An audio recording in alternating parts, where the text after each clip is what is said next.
Hello ladies and gentlemen, Legend Commentaries here, bringing you today a guide on Teemo the Swift Scout. This is how I play him in ranked games on Summoner's Rift. His first ability is Camouflage. It's his passive, where every time that you have not taken an action for 3 seconds, he'll go into Stealth, and upon leaving Stealth for 3 seconds, you'll gain bonus attack speed. Next ability is Blinding Dart. You can use this to effectively shut down a carry for an entire team fight, because after using it on a champion, it blinds them for the duration of the spell. You can use this in combination with a summoner spell like Exhaust, as you'll see in this game, to basically shut down a champion for an entire team fight or until they've died. You can use Blinding Dart, let the duration run out, and then use Exhaust and dramatically increase any carry's damage for the duration of a team fight. Teemo's next ability is Move Quick. I level this up second because it gives you such great escape ability. Passively, it will increase your movement speed, and then on activation, it'll give you an even greater increase of movement speed. It's kind of like a mini ghost, and it's on a 20-second cooldown, so you definitely want to use it sparingly, and only use it at times when you think that you're going to need it in order to ensure your survival or net a kill. His next ability is Toxic Shot. He's bread and butter, and the entire reason why I build Teemo more of a on-hit AD champion. Every single time that you hit something with Toxic Dart activated, it will do bonus instant damage as well as bonus damage over time. So it can be used to help net kills that are running away, as well as to help with last hitting early game by giving that bonus damage on hit. And then you have Noxious Traps, his ultimate.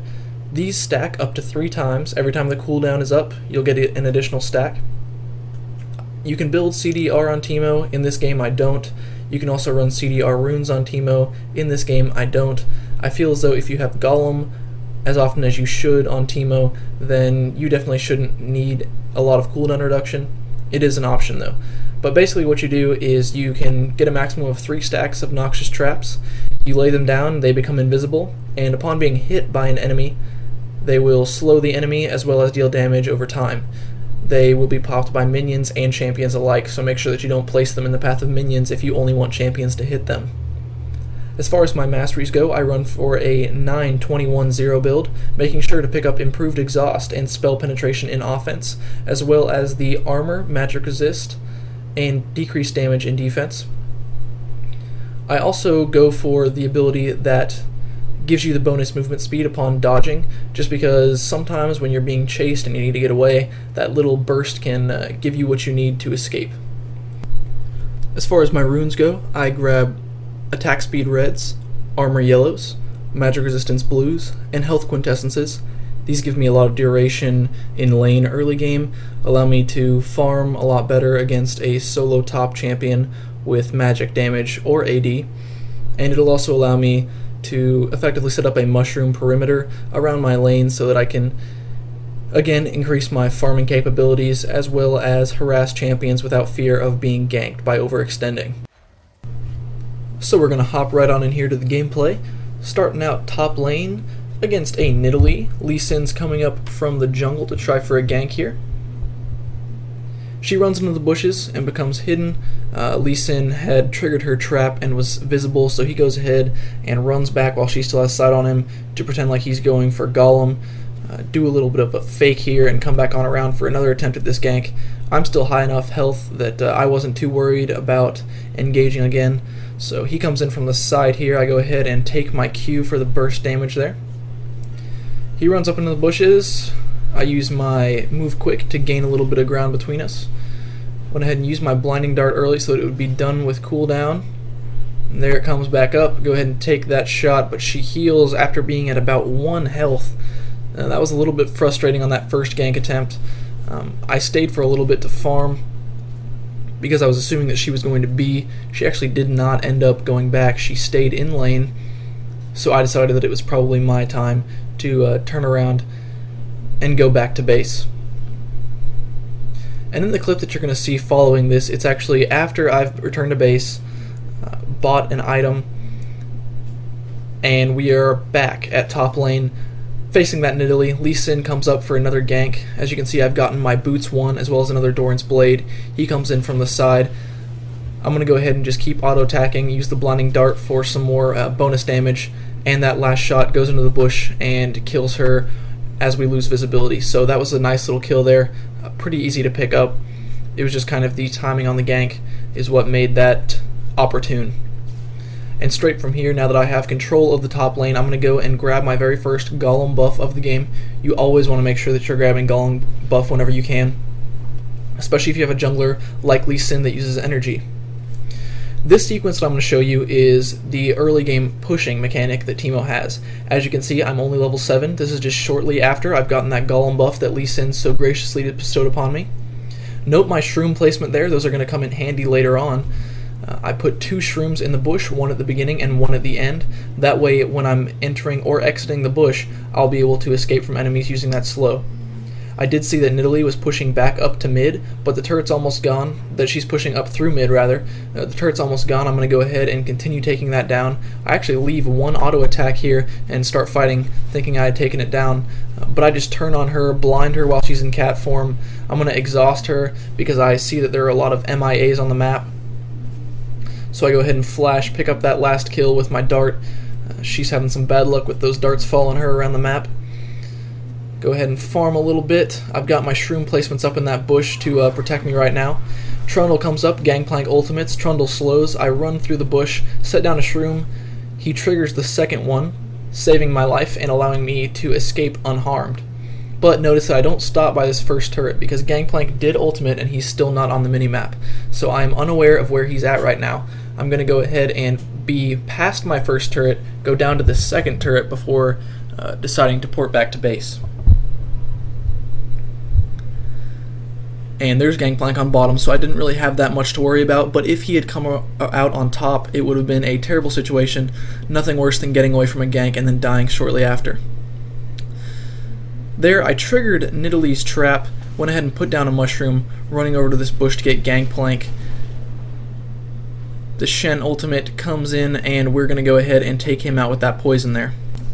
Now, the entire time that we've been chasing that Gangplank, Singed was over there facing off with Akali. We run after him. I get a blinding dart as well as one auto attack off, and Lee Sin finishes it off with one of his charges.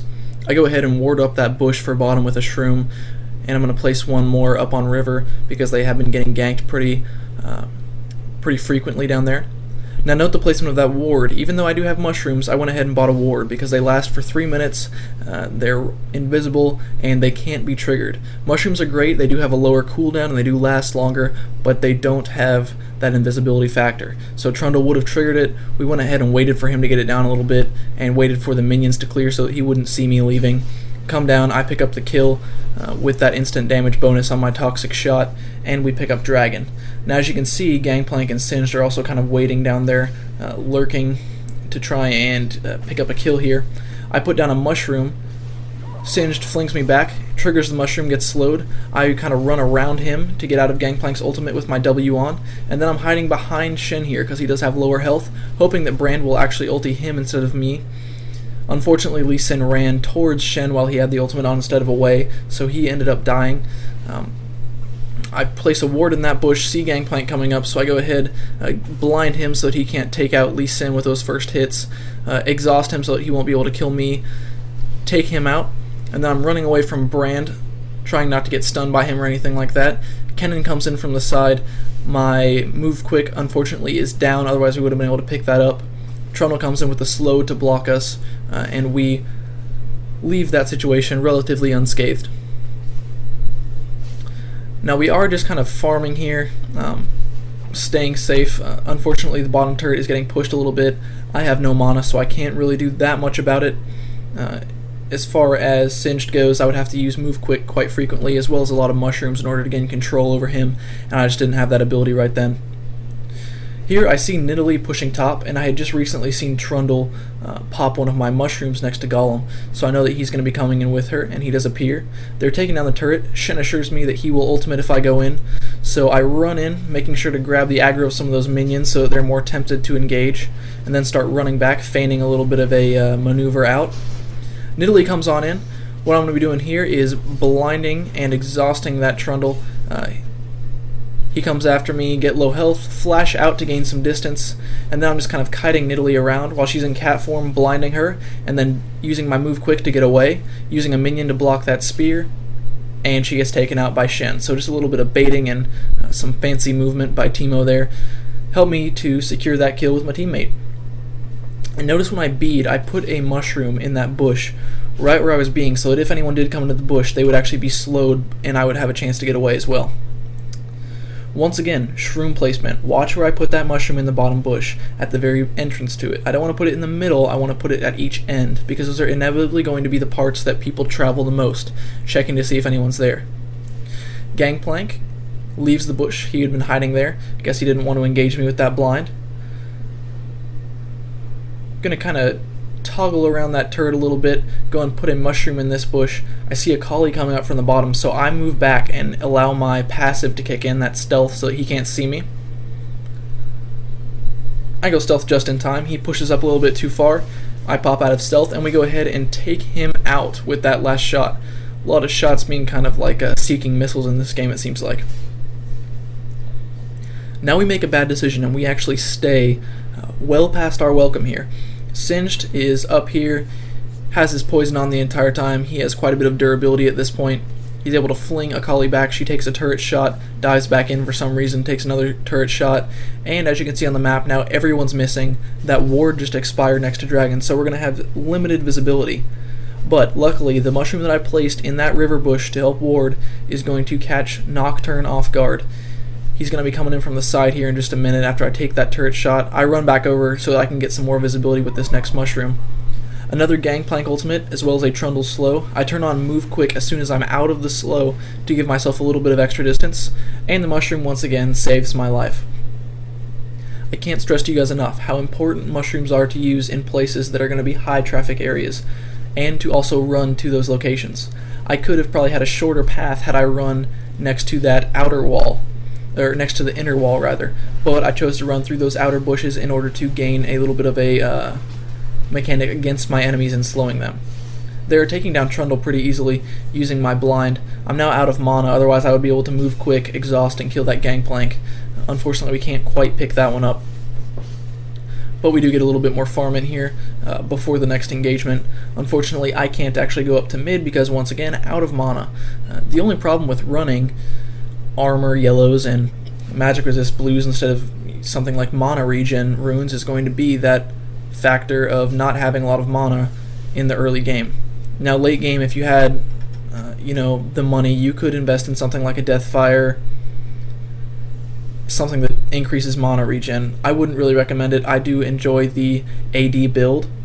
Here this is actually going to be a team fight that we got in as I was trying to save Kennen. I flash out behind that pillar, leaving them trapped away from us, kind of using that against him, and getting out of the Gangplank ultimate at the same time. And I don't want to run back in to engage, even though I do see Lee Sin and a Kali down there, because I don't want to get trapped in our jungle having to run towards their base. I want to always be on our side. So I loop around after using my move quick and go ahead and run up from behind to try and pick up this kill. Unfortunately, Trundle does get away here, and Brand's ultimate just devastates our team. He had been fed quite a bit early game, and unfortunately I did not get the kill on that one. Now here, what I could have done is ran back, blinded the Nidalee, and exhausted her a little bit earlier, and I might have been able to get away. That is one thing that you need to always keep in mind, is to blind everyone that you can, and to use your summoner spells defensively as well as offensively. Lee Sin didn't quite pick up that Nidalee kill, but that's okay because we still saved Kennen after getting him out of there, well, for the time being, until Brand came in. Here, I didn't think that Shen was actually going to go in and start engaging, so I waited back, popped my move quick a little bit early, and then we go in, start fighting on that turret, and Nidalee gets away with a little bit of health. Trundle comes in, so I definitely want to get out of that situation, especially since Singed is there, just kind of hanging out. Run up to the river, put in another mushroom there. Kennen applauding the mushroom use. I had no idea what he was talking about at the time, but apparently he was just complimenting the spread of mushrooms that I had. The next segment of a team fight starts. Nidalee once again does not quite get taken out. I'm moving a little bit too close to the turret and get flung back by Singed, chasing me, and I'm able to actually move up in front of him and kind of use Shen as, I'd hate to say it, but bait, because he's naturally going to want to go after the one that he's going to have the easiest time killing. And this is just kind of to demonstrate how you do not want to chase a Singed. I don't die here, but I come pretty close, and it's all because I'm getting greedy and trying to kill this Singed without a Madrids yet. I should probably talk about the build just a little bit to let you guys know where I'm headed and why sometimes I don't engage when I could be engaging. Like that Singed, I probably would have been much more aggressive had I had my next item in my build, which is Madrids. Basically how I start off the game, it was with a Doran's Blade. That gives you that early lifesteal and attack damage for last hitting. Then when I can, I go back for Boots and a Doran's Blade. And then the next time I go back for my Madrids Razors. And then I build straight to a Malady. And then I go for the Blood Razors that you see I have right now. And once again picking up that Golem. I want to make sure that I have an Oracle, because as you can see I've only died once. They're definitely not focusing me as much as they could be, so I figured that I would be a good one to get an Oracle and destroy any possible wards that the enemy team has put up, especially since they can be detrimental around Baron or around Dragon. If our entire team was there and they decided to gank us, it could definitely be a bad situation. Here I'm actually kiting the enemies out towards the Shroom field because I don't want them to fight out in mid as they had seemed to be going towards. I wanted to kind of bring them over into the Shrooms and deplete some of their health if I could before this next major team fight. So here we're coming around from the mid lane. Kennen and he goes in and ultimates. I'm actually hanging back a little bit. I don't want to be too aggressive here because it can end up against your favor if you get too much in the middle of things. There I'm able to kind of melt Singed down. Was going to exhaust Nidalee earlier, but I'm glad I didn't because she flashed through the wall, or jumped through the wall. Fails at a jump right there after having an exhaust on her, and we pick up that kill. Now I'm going to run back out to mid, pick up a few minion kills there. Notice that I still have that Golem buff. It lasts for quite a while even without the utility mastery. I'm going to go up here and try to pick up Trundle. I see that he's hitting the mushrooms, hits another one there, and I thought he was going to run up back towards their Nexus, but apparently he saw me coming out there. So I went ahead and circled around. See that Shen and Lee Sin are doing Baron, so I go around to help them since I do have that Madrids, and it's definitely very important to help out your team whenever you can in that respect. So we're going to go ahead and take down Baron fairly quickly. It didn't take us a whole lot of time. As you can see there, Kennen also picks up that kill on Trundle, so they chased him around and didn't quite need my help. I probably could have been able to catch up to him a little bit quicker, but nonetheless, they scored the kill, so that's all that really matters. Here, now that we have Baron, we want to go ahead and engage as soon as possible because we do have that upper hand. Madrid's just kind of melting away at anyone that I start hitting, so I'm kind of actually focusing Singed. He is very tough to take down, and if I can get his durability down a little bit, it's going to make him much less likely to come back into our team and, you know, completely just wipe us out with that poison. I was trying to give Lee Sin something here that he could jump to. Shen even ultimates to him, but he didn't quite get out of there in time. Nidalee I see is actually pretty low. I go ahead and follow her, and Kennen takes her down in the end. Once again, Kennen chasing that Singed, ultimating, didn't quite work out so well for him. And here we see the effect of an AD Kennen.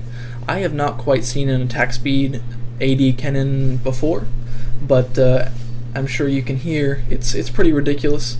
Gonna go ahead and take down this turret with his help fairly quickly. He had been kind of backdooring all game. That's why top is in the condition that it is, despite the fact that Akali is actually there right now. Here we are back in their base. We've taken down some inhibitors, just boring stuff I didn't think you guys would probably want to watch. It was kind of just them trying to hold us back and us getting kills and assists. We go ahead and take down that turret. Gangplank is going to ultimate here, and I'm just going to keep attacking the Nexus on through. And that, my friends, is GG. Hopefully you enjoyed this old style of commentary. This is what I did for about the first 6 months of my channel. We have all the options now, guys. I need your votes. I need you to tell me whether you prefer these shorter commentaries, which by no means is really that short. It's still 20 minutes, but do you enjoy these commentaries? The early game, mid game, late game commentaries, where I divide up multiple games into the parts of the game to kind of give you an idea of what tactics you need to use, although I feel like I can still effectively do that in a game type like this. Or do you like the ability by ability video where I kind of show you when to use which abilities? I felt like that was a little choppy. I didn't really like that ultimately. Or do you like just full game commentaries where I get on and I talk for 40 minutes through an entire game? It is up to you guys. Please let me know which one you like, and I will continue to do that style. But these are pretty much the only formatting options that I'm giving you. These are the only ones that are doable to me. This one definitely takes the second least amount of time next to just doing full game commentaries. So I'm probably going to keep doing this one unless I get overwhelming praise in terms of one of the other ones. But these are the old style of video. This is what I did for a long time, and this is probably what I'm going to be returning to just because it's so simple and clean. So let me know what you guys think. And until next time, this has been Legend Commentaries bringing you a Teemo guide and signing out. Love you guys. Bye.